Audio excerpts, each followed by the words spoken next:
Hello student, physics की online class में आप सभी का स्वागत है।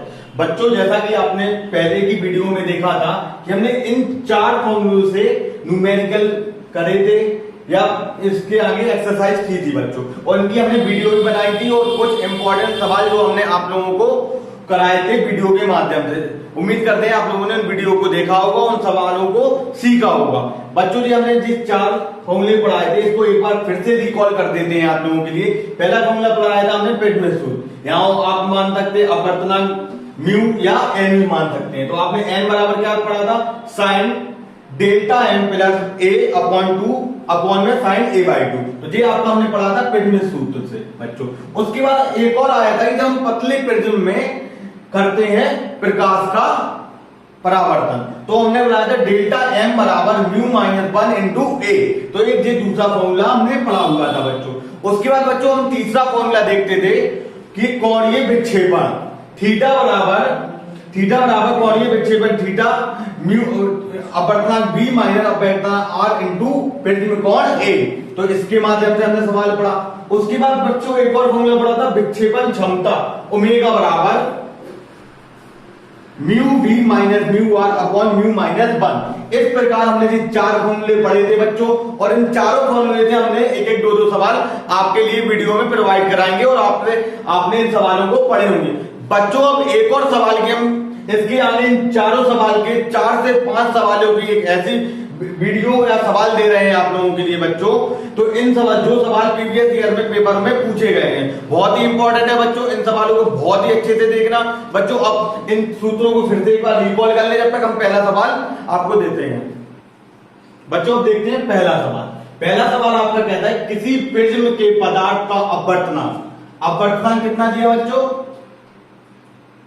अपवर्तनांक बहुत ही इंपॉर्टेंट सवाल है, ध्यान से समझना बच्चों। अपवर्तनांक म्यू बराबर कितना बच्चों? √3।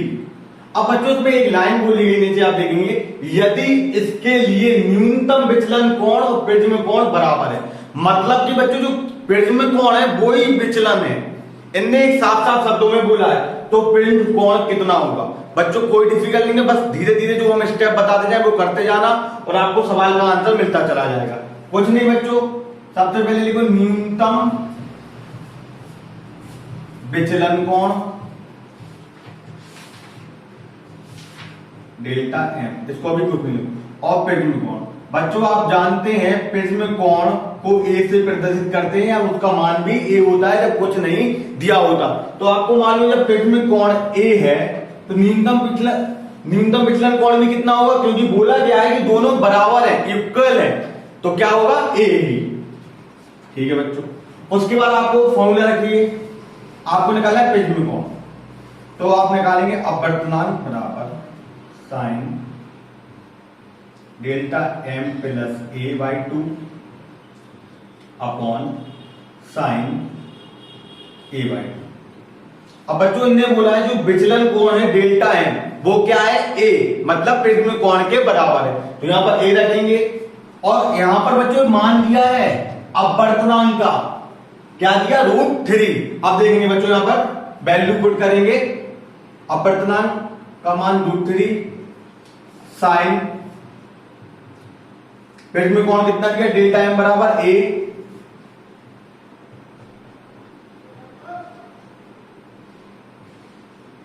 और साइन ए बाई 2। अब बच्चों आप देख रहे होंगे यहां 1 ए 2 ए, तो ये कितने हो जाएंगे? 2। तो ये आ जाएगा आपका √3 बराबर साइन 2a अपॉन 2 बटे साइन ए बाई 2। 2 से 2 कट जाएगा तो ये आ जाएगा √3 बराबर आपका sine A upon sine A by 2। बच्चों हमने आपको एक फॉर्मूला बताया था जो आपने त्रिकोणमिति में पढ़ा होगा। साइन ए बराबर होता है 2 sine A by 2 cos A by 2। ये आपको हमने पहले की वीडियो में जो बताया था फॉर्मूला। साइन ए का formula 2 sine A by 2 cos A by 2। मान रखेंगे बच्चों जो आएगा √3 साइन ए का 2 sign a/2 cos a/2 sin a/2 से sin a/2 कट जाएगा और जे 2 आ जाएगा यहां पर √3/2 cos a/2। बच्चों √3/2 cos के कौन से मान के लिए आता है? cos 30 के लिए। कितने के लिए? cos 30 के लिए। तो आप देखेंगे cos 30 का मान यहां आ जाएगा cos 30 डिग्री और ये हो जाएगा cos a/2। cos से cos बच्चों कट जाएगा और ये आ जाएगा प्रिज्म कोण का मान 60 डिग्री। जितना प्रिज्म कोण है उतना ही क्या है? विचलन है। तो क्या हो जाएगा बच्चों? विचलन कोण भी 60 डिग्री और प्रिज्म कोण भी 60 डिग्री। बच्चों इस सवाल को उतारिए। इसके बाद देखते हैं अगला सवाल। बच्चों अब देखते हैं दूसरा सवाल जो पतले प्रिज्म द्वारा फॉर्मूले से सिद्ध किया जाएगा। बच्चों अब इसको देखेंगे। किसी पतले प्रिज्म का प्रिज्म कोण कितना दिया? प्रिज्म कोण 9 डिग्री। प्रिज्म कोण ए बराबर कितना दिया आपका? 9 डिग्री तथा इसके पदार्थ का अपवर्तनांक मतलब म्यू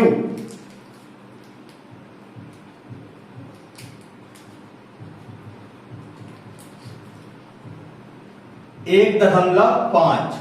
तो प्रिज्म द्वारा उत्पन्न न्यूनतम विचलन कोण, पतले लेंस की बात कर रहे हैं बच्चे, किसी भी पतले प्रिज्म का। जब पतले की बात करेंगे तो आपका फॉर्मूला लगेगा पतले प्रिज्म का न्यूनतम विचलन कोण डेल्टा एम बराबर अपवर्तनांक -1 इंटू प्रिज्म कोण ए। विचलन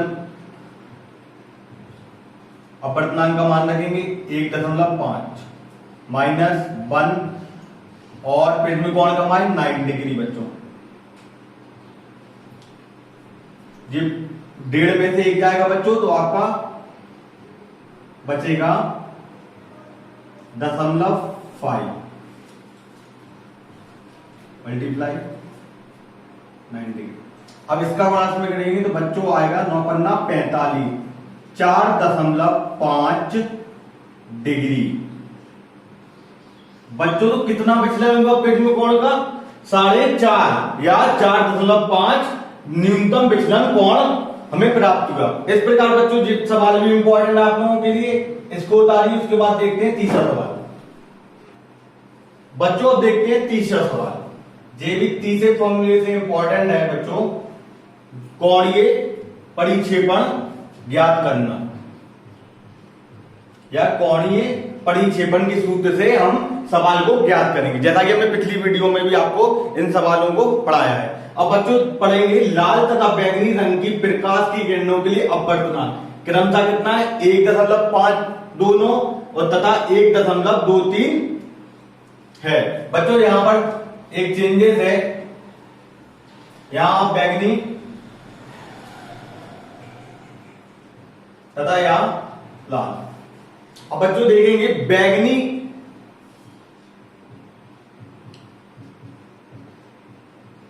रंग का अपवर्तनांक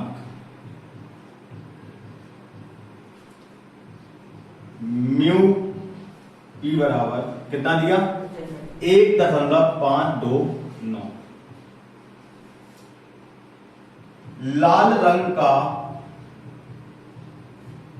अपवर्तनांक म्यू आर बराबर 1.523। और बच्चों प्रिज्म कोण कितना दिया? प्रिज्म कोण दिया आपको 6 डिग्री। ए बराबर 6 डिग्री। अब फॉर्मूला रखेंगे बच्चों कोणीय परिक्षेपण थीटा बराबर mu V minus mu R गुणा 1 मान रखेंगे बच्चों। इसका मान कितना दिया 1.529।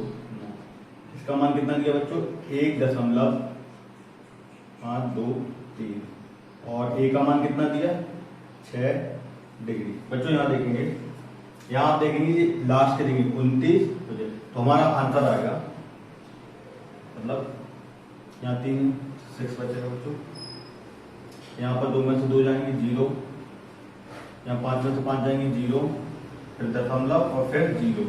इसको कोष्टक कर लेते हैं और कितना दिया 6 डिग्री। बच्चों इसका गुणा उसमें करेंगे तो जी आपका आंसर आ जाएगा 0.036 डिग्री। कि मतलब कितना कोण ये परिक्षेपण हुआ 0.036 डिग्री होता है। बच्चों ये भी बहुत इंपॉर्टेंट सवाल है। इसके बाद देखेंगे बच्चों अगला सवाल। बच्चों अब देखते हैं अगला सवाल। ये प्रीवियस ईयर क्वेश्चन 2014 और 11 में यूपी बोर्ड में पूछा गया था। बच्चों अब इस सवाल को पढ़ेंगे ध्यान से। किसी पदार्थ के लाल, बैंगनी तथा पीले रंग के लिए अपवर्तनांक क्रमशः 1.52, 1.62 तथा 1.60 है। पदार्थ की विक्षेपण क्षमता ज्ञात करें। तो सबसे पहले बच्चों देखेंगे लाल रंग। लाल रंग का अपवर्तनांक म्यू बराबर म्यू रैंक कितना दिया 1.52। उसके बाद बैंगनी रंग का अपवर्तनांक म्यू भी बराबर 1.62। और फिर देखेंगे पीले रंग का अपवर्तनांक म्यू वाई बराबर 1.60। तो आपको फॉर्मूला मालूम है बच्चों, विक्षेपण क्षमता ओमेगा बराबर mu B mu R upon mu Y minus 1। अब बच्चों पुट वैल्यू रखेंगे यहां पर पॉइलेट 1.62, यहां पर रखेंगे बच्चों 1.52 रेड की वैल्यू, यहां पर एलयू की वैल्यू रखेंगे 1.60 माइनस 1। इसको थोड़ा और सॉल्व करेंगे बच्चों यहीं पर ओमेगा। अब देखते हैं बच्चों, यहां पर आप देखेंगे 0, यहां पर 1 बचेगा 0, यहां पर देखेंगे 1 में से जाएगा 1.60 तो क्या बता 0.60, दशमलव से दशमलव कट जाएगा। बच्चों आपका आ जाएगा W बराबर 10/60। आप 0 से 0 भी काटते हैं। अब देखेंगे ओमेगा बराबर बच्चों भागे 6। सबसे पहले आप दशमलव बढ़ाएंगे तो आप रखेंगे 1 बार जाएगा, ठीक है 0.36 तो कितना हो जाएगा 4 6 36 6 36। तो आपका ओमेगा का मान आ जाएगा 0.161 क्षमता। उसकी क्षमता आपको कितनी आ जाएगी 0.161। तो ये 4 टाइप के सवाल हमने चारों फॉर्मूले से बता दिए बच्चों, और ये इंपॉर्टेंट है। इस वीडियो को बार बार देखें। इसके बाद एक और सवाल हम करवा रहे हैं बच्चों, वो इस प्रकार होगा। बच्चों अब देखते हैं 5वां सवाल। ये आपका बहुत ही इंपॉर्टेंट सवाल है बच्चों। इस सवाल के साथ आपका चैप्टर भी समाप्त होगा बच्चों। और अगर आपने पिछले वाले चैप्टर की वीडियो सीक्वेंस से देख रहे होंगे बच्चों तो पूरा चैप्टर आपको बहुत समझ में आएगा बच्चों।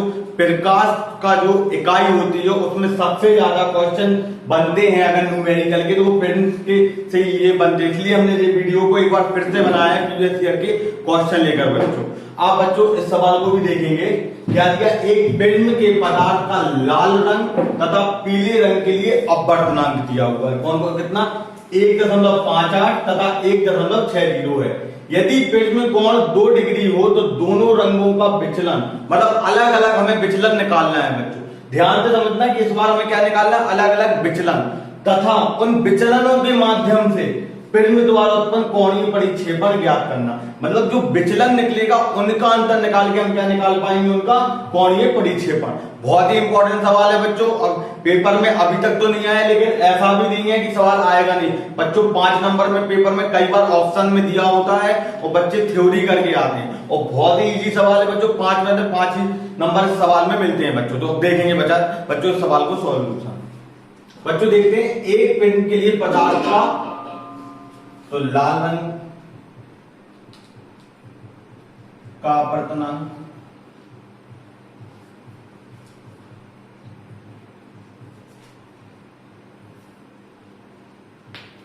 म्यू 1.58,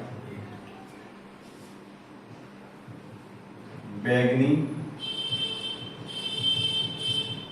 रंग का अपवर्तनांक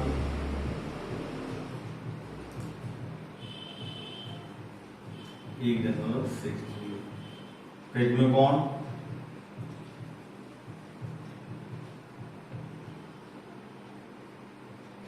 ये बराबर 2 डिग्री। सबसे पहले दोनों रंगों का विचलन निकालना। सबसे पहले निकालेंगे बैगनी रंग का विचलन। बैगनी रंग का विचलन डेल्टा V बराबर म्यू V -1 इंटू ए। ये फॉर्मूला लगेगा। ध्यान से समझना बच्चों, एक स्टेप बाय समझेंगे बच्चों आप इसके लिए। तो डेल्टा V बराबर, इसका मान कितना दिया, 1.60 -1 इंटू 2। तो ये कितना आ जाएगा बच्चों, दशमलव गुणा 2। तो ये आ जाएगा बच्चों 60 दूनी 120। कितने अंक बाद दशमलव, तो ये आ जाएगा कि बैगनी रंग में विचलन होगा 1.20। कितना होगा, 1.20। उसी प्रकार हम क्या निकालेंगे, रेड रंग का। ऊपर देखेंगे बच्चों कि लाल रंग का विचलन।